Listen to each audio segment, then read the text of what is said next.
There are four things that are really important to understand when looking at your own mindset.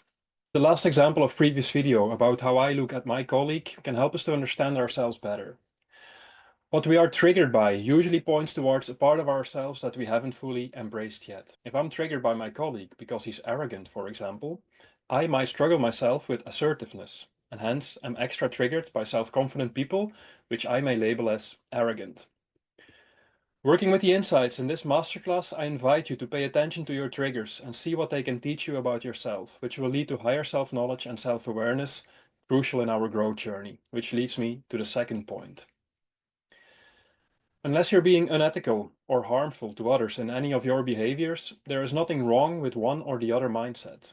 What we want to achieve with this masterclass is in the first place is increasing your self-awareness so you can come to a better understanding of what mindsets you default to then come to see if they are supportive for your well-being or not. And in case they are not, if you want to explore changing them, from the moment we increase our self-awareness, we can start growing or healing.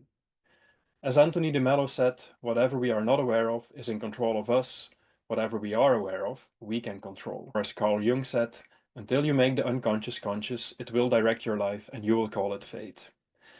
This is the first and most important thing that we want to achieve with this masterclass. Raise more of what is not in your awareness into your awareness so you can start directing your life in a more intentional way. Thirdly, our internal state or mood will influence our mindset. When you are stressed, for example, you might be more quickly frustrated with your own or other people's behavior, or the world suddenly looks less beautiful and peaceful than when you were in a calm state.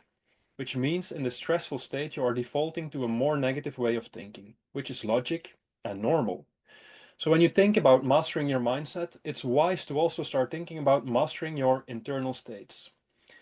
Now, as a fourth point, as a result of the before mentioned points, remember that you are a human, which means you are not perfect.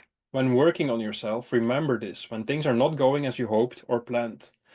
We'll have better and we'll have lesser days. It's important to be firm in your intention of growth or change, yet to remain kind to yourself when shit hits the fan or things don't go the way you planned.